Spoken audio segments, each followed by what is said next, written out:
Hello friends, welcome back to my YouTube channel कहानियाँ। तो आज मैं खुदा और मोहब्बत का पार्ट 3 एक्सप्लेन करूँगी। अगर आपने इसके पहले 2 पार्ट्स को नहीं सुना है तो मेरे यूट्यूब चैनल को सब्सक्राइब करें और उसे ज़रूर सुन लें। कहानी में अब तक आपने देखा महलों का शहजादा हमाद ने अपने प्यार को जीतने के खातिर सारे ऐश और आराम कुर्बान कर दिए थे। अब अपनी पहचान बनाने उसने बतौर कूली नौकरी शुरू कर दिया था। कॉलेज में हमाद के खिलाफ एंटी मुस्लिम स्लोगन का वाक्य से कमरान और हमाद दोनों ही परेशान थे। कमरान ने हमाद को अब ज्यादा सावधान रहने और उसे खुद कॉलेज ले जाने और लाने की बात कर दी थी। रेबिका ने सारा तक अब तक हमाद की बात पहुंचा दी थी और सारा ने हमाद को रोक कर बताया वो जो बोलना है उसे मुंह पर बोलने की हिम्मत रखती थी और उसने ऐसा कुछ नहीं किया था। ऐसे तो सारा किसी को अपनी सफाई नहीं पेश करती थी, पर वह जताना चाहती थी वह सच्ची है और उसका धर्म भी महान है, और हमाद भी सारा को अपने धर्म को लेकर यही समझाना चाहता था। अब दोनों में एक दूसरे को हराने की एक अलग जंग शुरू हो गई थी। एक दिन सारा के ग्रुप के मेंबर ने हमाद पर फिर एक ताना कसा, पर इस बार हमाद चुपचाप रह गया और उस दिन से जो हमाद अकेला बैठा रहता था, ना जाने क्यों सारा की दोस्त रेबिका अब उसके साथ बैठने लगी। फिर एक दिन सारा के एक दोस्त जिम ने सारे दोस्तों को खुश करने ब्लैक बोर्ड पर कुछ कार्टून्स बनाए। उसकी लिखावट देख अब हमाद जान चुका था यह वही था जिसने उसके खिलाफ एंटी मुस्लिम नारेबाजी बोर्ड पर लिखी थी। अब वह बस अपने अंदर की आग को शांत कर वहां बैठ गया था। फिर कुछ दिन बाद इंटर डिपार्टमेंट स्पीच कंपटीशन होने वाला था, जहां लंदन के मेयर स्टूडेंट्स को सुनने आने वाले थे। रेबिका ने जानकर हमाद का हाथ उठाकर उसे उस कंपटीशन का हिस्सा बना दिया। वहां सारा ने सेकेंड वर्ल्ड वार के दौरान नाजीज द्वारा 5 मिलियन ज्यूज पर हुई बेरहमी के बारे में बताया। इस आंदोलन का नाम होलोकॉस्ट था और यह पहली बार था जब हमाद ने ऐसा कुछ सुना था। फिर हमाद को इंटर रिलीजन टॉपिक के बारे में बोलने के लिए बुलाया गया। हमाद ने अपनी दलीलें देते हुए बोला, कोई भी धर्म अपने लोगों को दूसरे धर्म के खिलाफ पक्षपात करने की इजाजत नहीं देता है और जो भी ऐसा करता है वह एक दिन खुद बिखर जाता है। उसने आगे बोलते हुए बोला, हम सब time travel machine, time theory ये सब चीजों को मानते हैं, पर मुस्लिम्स के प्रॉफिट का एक रात में जन्नत से घूम के आने का सफर को झुटला देते। जो लोग बॉम्ब बनाते हम उन्हें साइंटिस्ट कहते हैं और जो लोग अपने घर बचाने अपने हाथों में पत्थर उठाते हम उन्हें टेररिस्ट कह देते हैं। वो सारे सवालों का जवाब वहाँ के बैठे लोगों से मांगने लगा। सब उसके स्पीच के बाद से मुखबंद हो गए थे। सर आइजैक खुद कुछ सोच में डूब गए थे और सारा अचानक से एकदम शांत और चौंक गई। इस स्पीच के बाद रेबिका ने हमाद की बहुत तारीफ की। हमाद खुद पर ही चौंक गया था। उसे यकीन नहीं हो रहा था क्योंकि कभी भी वह एक धार्मिक इंसान नहीं था और उसे पता नहीं था वह अचानक सारी दलीलें कैसे दे बैठा। यूनिवर्सिटी की हवाएं अब बदलने लगी थी। हमाद ने जाने अनजाने में एक तूफान का आगाज दे दिया था और अब वह सारे ज्यूस के नजरों में आने लगा था। एक सप्ताह गुजर चुका था हमाद को लेबर की तरह काम करते हुए, पर वह अभी भी बस मौलवी साहब से माफी मांगकर अपने और ईमान के रिश्ते की बात को आगे बढ़ाना चाहता था। वह एक रिक्शा लेकर मौलवी साहब के घर चला गया। उसका दिल बहुत जोर से धड़क रहा था। एक बार फिर वो अपने जान के दरवाजे पर था। उसने दरवाजे पर दस्तक लगाई। ईमान ने दरवाजे पर आकर उससे पूछा, कौन है? हमाद ने उसे कुछ जवाब न देते हुए बस कुछ आवाजें निकाली। आज तक महलों में रहने वाला शहजादा ये पर्दे में रहने वाली लड़कियां और उनके तौर तरीकों को कैसे जान पाता? वो नहीं जानता था जब ऐसे घर की औरत दरवाजा खोलती है तो उनके दरवाजे पर आए मर्द थोड़ी दूरी बनाकर अपनी नजरें झुका लेते हैं ताकि उन औरतों के ऊपर गैर मरहम मर्दों का नजर ना पड़े। ईमान अपने घर आने वाले के तौर तरीके से वाकिफ घर के दरवाजे को खोल देती है और जहां हमाद बिल्कुल दरवाजे के करीब उसके सामने ही देख रहा था, एक बार फिर उन दोनों की नजर टकरा जाती है और क्योंकि ईमान ने इसकी कल्पना भी नहीं की थी, वो डरकर बिना दरवाजे को ढके अंदर भाग जाती है। फिर हया आती है और हमद उससे मौलवी से मिलने की ख्वाहिश जताने लगता है। हया हमद को समझाती है कि मौलवी साहब की हालत बहुत मुश्किल से सुधरी है और शायद तुमसे मिलकर फिर बिगड़ जाए, और उसे चले जाने का वहाँ से सुझाव देती है, पर वह अपनी जिद पर बना रहता है। अब अब्दुल्ला आकर फिर उसे वही बात कहता, पर हमाद अभी भी अपनी आस लगाकर उसे अंदर आने और मौलवी से बात करने की इजाज़त मांगते रहता है। बहुत इंतज़ार के बाद उसे अंदर आने की इजाज़त मिलती है।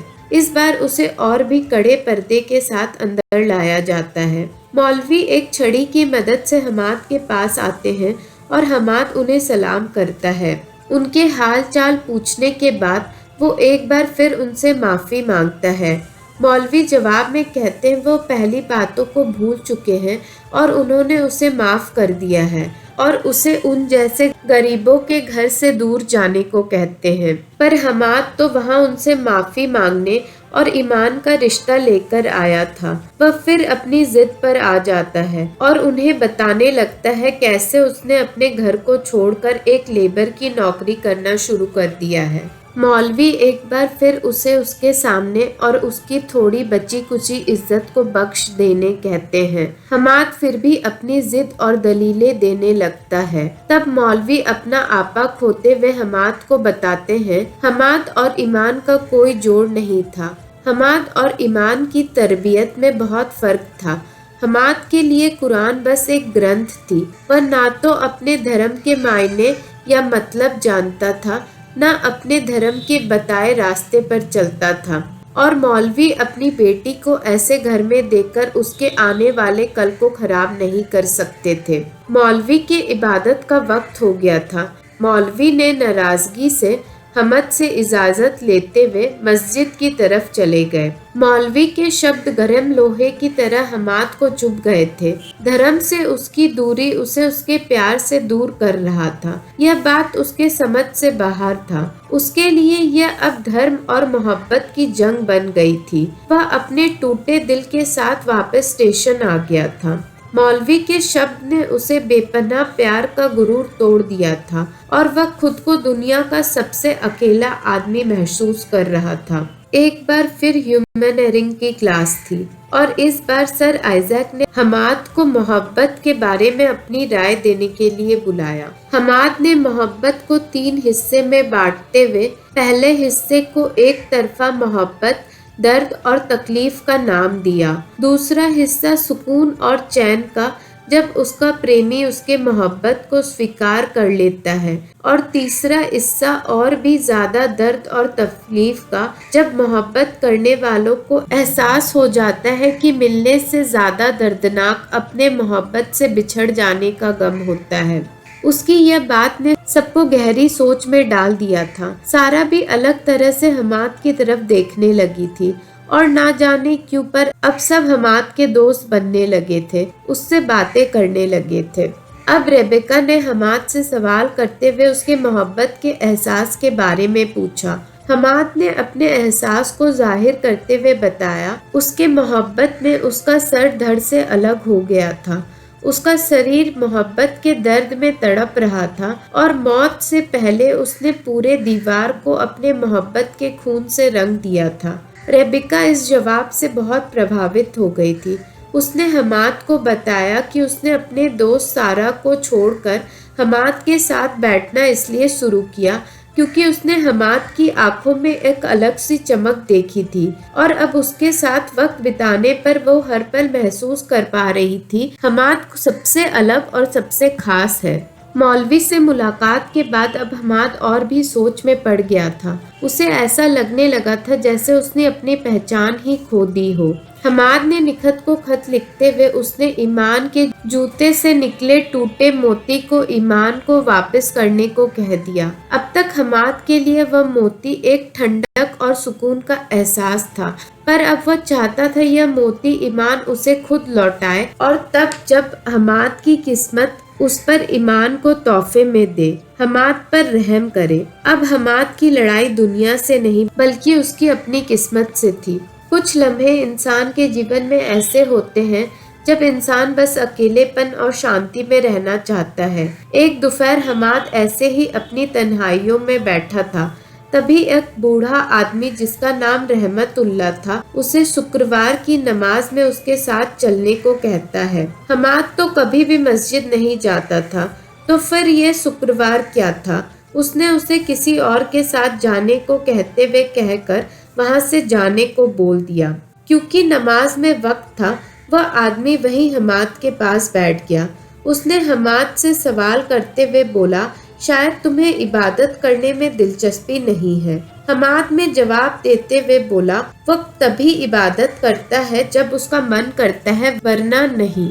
बातों ही बातों में रहमतुल्लाह ने हमाद को इबादत की अहमियत बताने लगा। वह उसे बताने लगा कि मुस्लिम पर 5 वक्त का नमाज फर्ज है और यही उनकी आखिरत में शामिल होने की परीक्षा और उसका पड़ाव है। रहमतुल्लाह ने उसे अपना उदाहरण देते हुए बताया कैसे वह पहले बेनमाजी से एक नमाजी बना।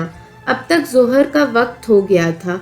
हमाद ना चाहते हुए भी रहमतुल्लाह की बातों में खोकर मस्जिद तक आ गया था। यहाँ से बिना नमाज अदा किए जाना उसे सही नहीं लगा और उस दिन उसने नमाज पढ़ ली। फिर वो लोग वापस आ गए। रहमतुल्लाह उसके साथ खाने को बैठा और उसने खाने और दुनिया की हर चीज को खुदा की रहमत बताई, और उसने बताया कि उन्हें इन सब चीजों के लिए खुदा का शुक्रगुजार होना चाहिए। महलों में रहने वाला शहजादा आज तक जो सारी चीजों को अपने बड़ों की मेहनत का फल समझता था, वह सोच में पड़ गया था, क्योंकि उसने तो कभी खुदा का शुक्रिया ही नहीं किया था। अब रहमतुल्लाह की ट्रेन का वक्त हो चला था। वह अपने शहर की तरफ चल पड़ा, पर जाने से पहले एक आदमी ने हमाद की जिंदगी को पूरे अलग मायने दिखा दिए थे। बहुत दिन बाद एक बार हमाद की मुलाकात फिर से जोसेफ से हुई। उसने अपने मन में हॉलोकास्ट के लिए उठ रहे जिज्ञासा के कारण जोसेफ से इसके बारे में पूछा। जोसेफ ने उसे इस शब्द का इस्तेमाल करने पर सावधानी बरतने को बोला और बताया इस शब्द का जूइश के लिए क्या महत्व है। जूइश ने ब्रिटिश और यूएस के साथ मिलकर अपना एक अलग स्टेट पाने का सपना देखा था, और जिसके तहत उन्होंने पैलेस्टाइन के पवित्र जमीन मिली। उन्होंने यह पाने के लिए हिटलर पर झूठा इल्जाम लगाते हुए हिटलर को 5 मिलियन ज्यूज का गैस चैम्बर में मारने का आरोप लगाया था। उनके पास अपनी इस सच्चाई को साबित करने हिस्ट्री में कोई सबूत नहीं था। वह इसी प्रचार के तहत दुनिया की सहानुभूति लेते और उन्होंने इजराइल, जो कि एक कंप्लीट ज्यूइश स्टेट है, उसको जन्म दिया। यह उनका गुरूर और सम्मान था। हमाद यह सुन उनके यह झूठे सम्मान को तोड़ने की ठान लेता है और वह अपने फाइनल टर्म पेपर के लिए हॉलोकास्ट को अपनी टॉपिक चुन लेता है। यह बात कॉलेज में आग की तरह फैल जाती है। रेबिका इस बात से बहुत टूट जाती है और हाथ जोड़कर विनती कर अपने विचारों को बदलने की अनुरोध करने लगती है। उसकी परेशानी और फिक्र देख हमाद समझ जाता है। एक बार फिर मोहब्बत ने अपने पंख फैलाना शुरू कर दिया था और इस बार वो रेबिका के मन में पनप रहा था। रहमतुल्लाह से मुलाकात के बाद हमाद को एहसास हो गया था धर्म की बातें करने में और उस पे अपनी दलीलें रखने में कोई बुराई नहीं है। निखत ने वो मोती ईमान को लौटा दिए थे। हमाद की कितनी कोशिशें देख अब हया का दिल भी उसके लिए पिघल गया था, पर हमाद को ईमान के पत्थर दिल के पिघलने का इंतजार था। अब तक वह समझ चुका था ईमान के दिल के दरवाजे उसके अब्बा अम्मी के दिल से होकर गुजरते थे और उसे ईमान को जीतना है तो पहले उनका ही मन बदलना होगा। हमान के हाथ पूरी तरह अब जख्मी हो चुके थे, पर वह अपनी मोहब्बत के जंग में अपने आखिरी सांस तक चलने के लिए तैयार था। रहमतुल्लाह ने उसे एक नई राह दिखाई थी। मौलवी ने उसके धर्म से दूरी रहने को उसकी एक लौती कमी बताया था, पर रहमतुल्लाह से मुलाकात के बाद वह इस कमी को मिटाना चाहता था। लोग धर्म से मोहब्बत करके धर्म के रास्ते पे चलते हैं, पर हमाद अपने मोहब्बत के खातिर धर्म को अपनाना चाहता था। एक रिक्शा वाला खैरू की मदद से अब अपने मोहब्बत को पाने की कसम के खातिर जिस मस्जिद में मौलवी नमाज पढ़ाते थे वहाँ फज्र और इशा की नमाज पढ़ने जाने लगा। बाकी वक्त के नमाज वो स्टेशन पे ही पढ़ने लगा था। उसने सारे 6 कलमे भी याद कर लिए और वह ईसा की नमाज के बाद सारे सवाल जवाब को भी ध्यान से सुनता था। मौलवी साहब से तो नहीं, पर जब जब अब्दुल्ला मस्जिद में आता वो अब्दुल्ला से उसके मन में उठ रहे धर्म के सवाल को पूछता और ज्ञान जमा करने लगा। अब शकीर और सिद्दीकी साहब को भी उसके रोज नमाज अदा करने की बात पता चल चुकी थी। सब लोग उसके मोहब्बत के जंग में उसके साथ थे। उसने एहसास किया मोहब्बत कभी कभी कुछ लोगों की नज़र में एक प्रेमी को गिरा देता है तो वही कुछ औरों की नज़र में उनकी इज्जत और बढ़ा देता है। मोहब्बत एक साथ जहर और दवा का काम करने की ताकत रखता था। जब से हमाद ने होलोकॉस्ट की बात की थी सब उसके खिलाफ हो गए थे और एक दिन सारा के दोस्त जिम ने हमाद का कॉलर पकड़ लिया था। रेबिका उस पे चिल्लाने लगी, पर सारा ने आकर मामला संभालते हुए जिम को ठंडा किया। वह उसे डांटते हुए बोली उसे उम्मीद भी नहीं थी वो ऐसा रोड पे चल रहे गुंडों जैसा बर्ताव करेगा। दूसरे दिन कॉलेज के कमेटी ने जिम और हमाद के खिलाफ डिसिप्लिनरी एक्शन ले लिया था। उन्हें एक बयान लिखकर 3 दिन में देने को बोला था।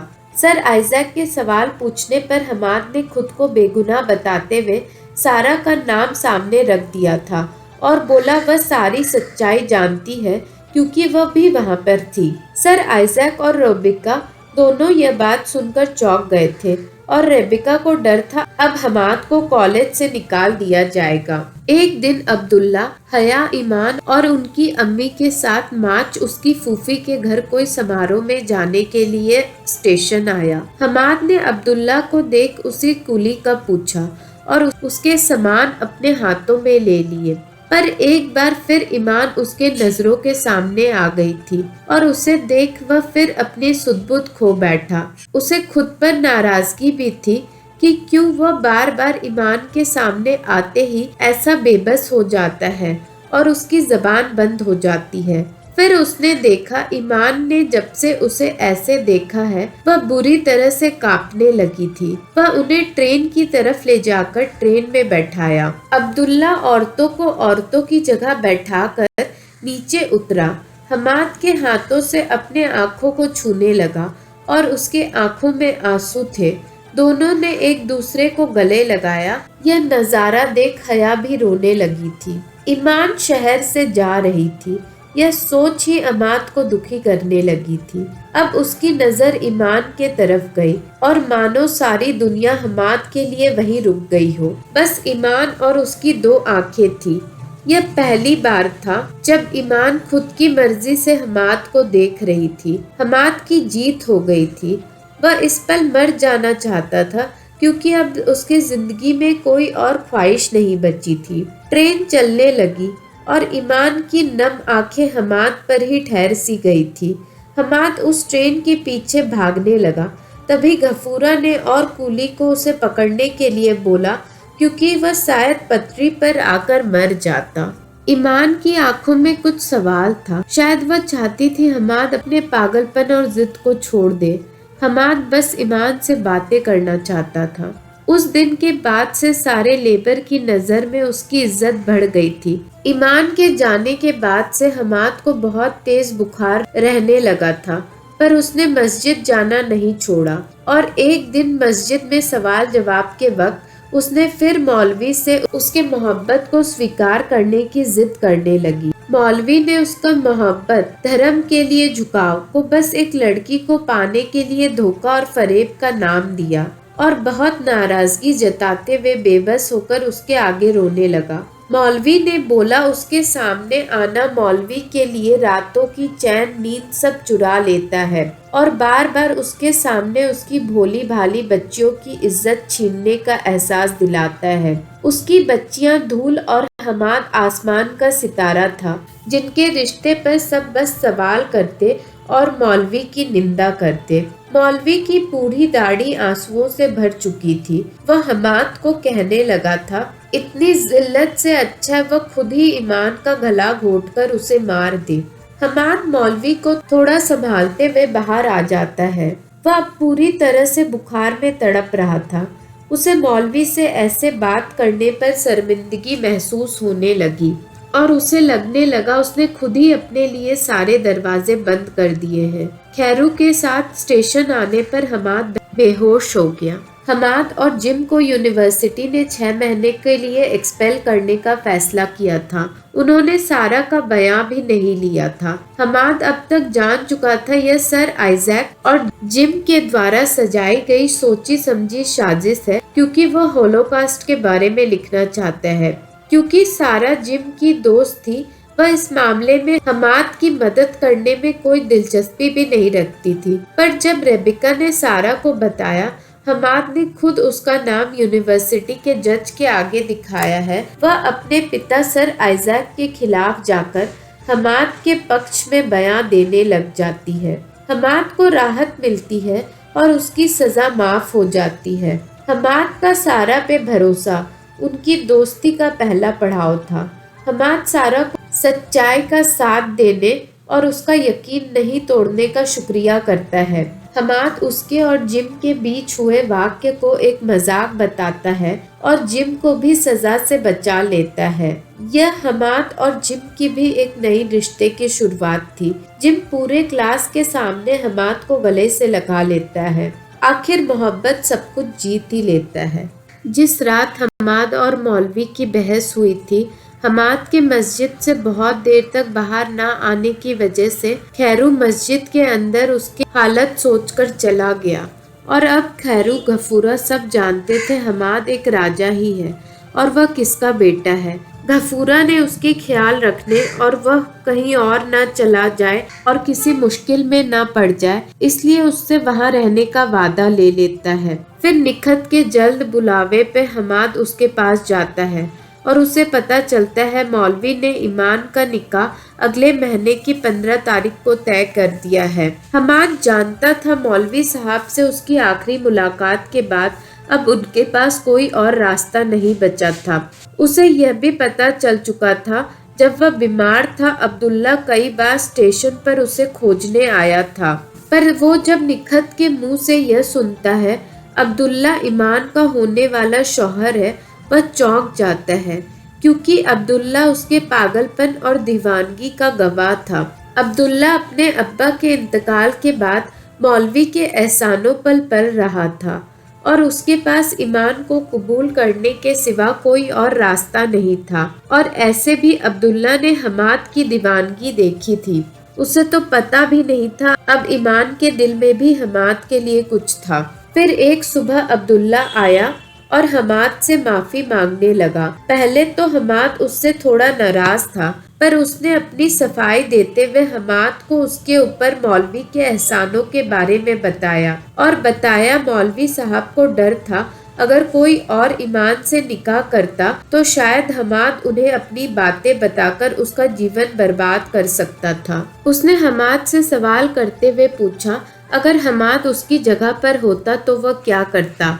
हमाद ने अब उसे स्वीकार करते हुए अब्दुल्ला को सही बताया। अब्दुल्ला ने इस बात पर हमाद को एक बड़े दिल वाले होने की बात की और आगे की सच्चाई बताते हुए बताया वह ईमान से बचपन से प्यार करता था और उसे पता था ईमान का निकाह उसी से तय है। वह ईमान के लिए छोटी छोटी चीजें करता था, पर उसने कभी ईमान को अपने मोहब्बत का इजहार नहीं किया, क्योंकि वह यह सब निकाह की पहली रात को ईमान को बताना चाहता था। अब्दुल्ला रोते हुए उसे बोलने लगा, फिर तुम आए, पर मुझे पता था ईमान तुम्हें कभी पसंद नहीं कर सकती है, क्योंकि शर्म हया शर्मशीलता उसका गहना है और वह उन लड़कियों में से थी जो अपने अब्बा के खुशी के लिए अपने जिंदगी के अपने धर्म तक छोड़ सकती थी। अब्दुल्ला ने बताया, पर जब तुम आए मुझे तुमसे डर लगने लगा। मेरे खुदगर्ज ख्याल ने मुझे सोचने पर मजबूर कर दिया था। तुम्हारे मोहब्बत की ताकत एक तूफान की तरह थी सब उड़ा कर ले जाएगी और तुम्हें कूली की तरह देख मैंने हार मान ली थी। मेरे मोहब्बत ने तुम्हारे जुनून और शिद्दत के आगे अपने घुटने टेक लिए थे। पर मौलवी एक डरपोक पिता है जिसने तुम्हारे मोहब्बत को एक प्रमुख पाप समझा और उसकी कदर नहीं की। दोनों एक दूसरे को गले लगाकर बहुत रोने लगे। एक के आंखों में सब कुछ पा लेने और उसकी खुशियों की आंसू थी और दूसरे के आंखों में सब कुछ खो देने के आंसू थे। और फिर अब्दुल्ला वहां से चला गया। हमाद को एहसास हुआ मोहब्बत में ही सिर्फ सच बोलने की ताकत होती है। अब्दुल्ला पे कोई पाबंदी नहीं थी, वह हमाद को अपनी सच्चाई बताए, पर उसके मोहब्बत की वजह से उसने सच बोला। हमाद ने अपने जीवन का सबसे कड़वा सच अब सुन लिया था। ईमान अब किसी और की हो गई थी। मैं आगे की कहानी जल्द ही आपके साथ शेयर करूंगी। जाने से पहले रिक्वेस्ट है, आज की एक्सप्लेनेशन आपको कैसी लगी मुझे कमेंट कर ज़रूर बताइएगा। और ऐसे ही अच्छे एक्सप्लेनेशन सुनने के लिए मेरे चैनल को सब्सक्राइब, लाइक और शेयर करें। Good bye and take care friends.